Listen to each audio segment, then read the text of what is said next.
ازيكم يا حبايبي؟ عاملين ايه؟ يا رب تكونوا بألف خير. رجعت لكم فيديو جديد ان شاء الله. النهارده هعمل معاكم بيكاتا الفراخ بطريقه سهله وبسيطه، وان شاء الله كمان هتعجبكم قوي. هقول بقى بسم الله وابدأ معاكم الوصفه. اول حاجه هيكون معايا كيلو من صدور الفراخ. انا خليت الراجل بتاع الفراخ يقطع لي صدور الفراخ ل3 شرايح بس مش اكتر من كده، علشان صدور الفراخ لما تستوي ما تكونش ناشفه معايا. غسلت صدور الفراخ بتاعتي بالملح والخل والدقيق، وسبت صدور الفراخ بتاعتي في مصفى لحد ما تصفي كل الميه بتاعتها. هبهر صدور الفراخ بتاعتي بنص معلقه صغيره من الملح، وهضيف كمان على صدور الفراخ بتاعتي معلقه صغيره ممسوحه من البصل البودر، وهضيف كمان ربع معلقة صغيرة من الفلفل الأسود. هقلب بقى صدور الفراخ مع البهارات بتاعتي كويس جدا لحد ما اتأكد ان البهارات بتاعتي اتوزعت على كل صدور الفراخ. بعد بقى ما اتأكدت ان البهارات بتاعتي اتوزعت على كل صدور الفراخ اللي معايا، هجيب بقى طاسة واضيف عليها معلقة كبيرة من الزبدة، وهضيف عليهم كمان معلقتين كبار من الزيت. هسيب بقى الزبدة بتاعتي تسيح. بعد كده بقى هضيف صدور الفراخ على الزبدة، وطبعا مش هحط كل كمية صدور الفراخ اللي معايا. اول حاجة علشان الزبدة بتاعتي ما تبردش معايا، وتاني حاجة علشان صدور الفراخ بتاعتي تستوي معايا كويس جدا. بدأت بقى صدور الفراخ بتاعتي تستوي معايا كده زي ما انتوا شايفين. انا عايزاها تاخد لون ذهبي فاتح جدا. بعد ما صدور الفراخ بتاعتي خدت لون ذهبي من الناحية دي، هقلبها بقى الناحية التانية.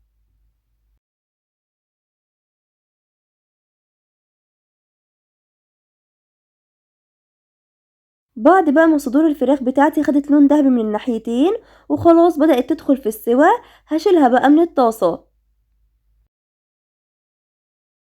شايفين بقى صدور الفراخ بتاعتي خدت لون ذهبي حلو جدا من الناحيتين، هو ده اللون اللي انا عايزاه. هسوي بقى كل كمية صدور الفراخ اللي معايا بنفس الطريقة.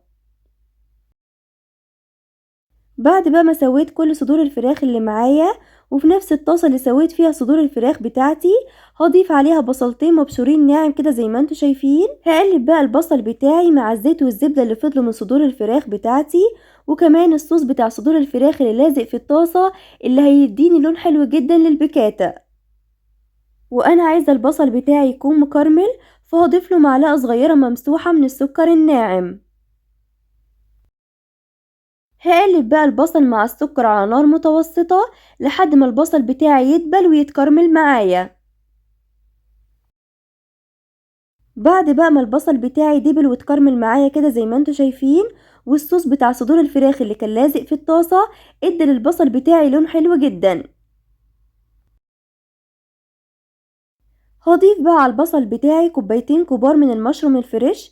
انا مقطعاه شرايح رفيعه كده زي ما انتوا شايفين، ولو مش متوفر عندكم مشروم فريش ممكن تضيفوا المشروم المعلب. هقلب بقى المشروم مع البصل بتاعي على النار لمدة 5 دقايق لحد ما المشروم بتاعي يدبل معايا. هتحسوا بقى ان كمية المشروم بتاعي كبيرة شوية، بس المشروم من الخضار اللي اول ما يدخل النار بيدبل معايا. بعد بقى ما حطيت المشروم حسيت انه شرب كل الزيت والزبدة الموجودين في الطاسة، فحطيت معلقة كمان من الزبدة. بعد بقى ما المشروم بتاعي فضل 5 دقايق على النار ودبل معايا كده زي ما انتوا شايفين، هبدأ بقى اضيف له البهارات بتاعتي. اول حاجة هضيف له نص معلقة صغيرة من الملح، ونص معلقة صغيرة من الفلفل الاسود، ومعلقة صغيرة من الثوم المفروم ناعم. هقلب بقى المشروم مع البصل والثوم والبهارات بتاعتي كويس جدا لحد ما ريحة الثوم بتاعتي تملى المطبخ. بعد بقى ما شميت ريحة التوم، هضيف عليهم بقى كوباية الا ربع من شوربة الفراخ. ولو مش متوفر عندك شوربة فراخ، هتجيبي كوباية الا ربع من المية السخنة، هتدوبي فيها واحدة من مرقة الفراخ.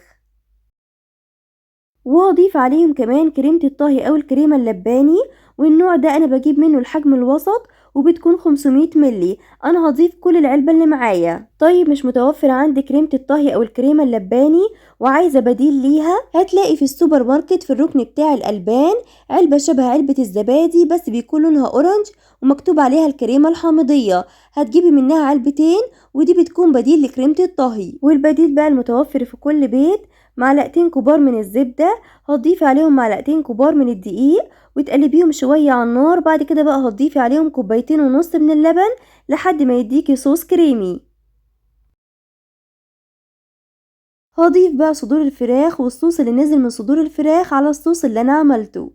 هاجيب بقى المعلقة بتاعتي وهبدأ اوزع صدور الفراخ بتاعتي على كل الطاسة كده زي ما انتوا شايفين، علشان صدور الفراخ بتاعتي تتشرب من الصوص الجميل ده. وهسيب بقى صدور الفراخ بتاعتي مع الصوص 5 دقايق على النار لحد ما الصوص بتاعي يتقل معايا وصدور الفراخ بتاعتي تكمل سوا. بعد بقى ما صدور الفراخ بتاعتي استوت كويس جدا والصوص بتاعي تقل معايا كده زي ما انتوا شايفين وبقى لونه كمان حلو جدا، هو ده اللون اللي انا عايزاه. شايفين القوام بتاع الصوص جميل جدا.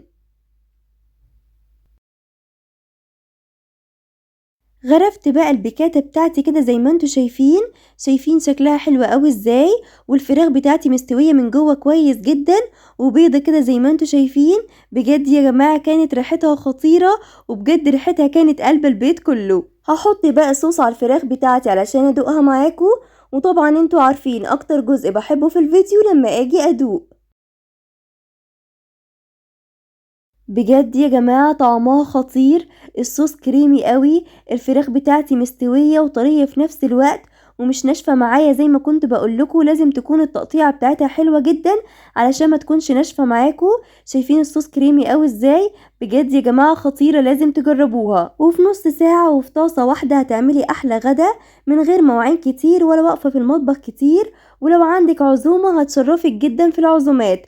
بجد يا جماعة الوصفة دي تحفة جدا، وممكن تقدميها كمان مع رز ابيض او رز بالشعرية او مكرونة مسلوقة مفيهاش اي حاجة، يدوب بس متقلبة بشوية فلفل وملح وشوية زبدة، وبتكون حلوة جدا مع البيكاتا. يا رب الفيديو بتاع النهاردة يكون عجبكم، ولو عجبكم ما تنسوش تشتركوا في القناة وتفعلوا زر الجرس وتحطوا لي كمان لايك وشير كمان كتير لاصحابكم.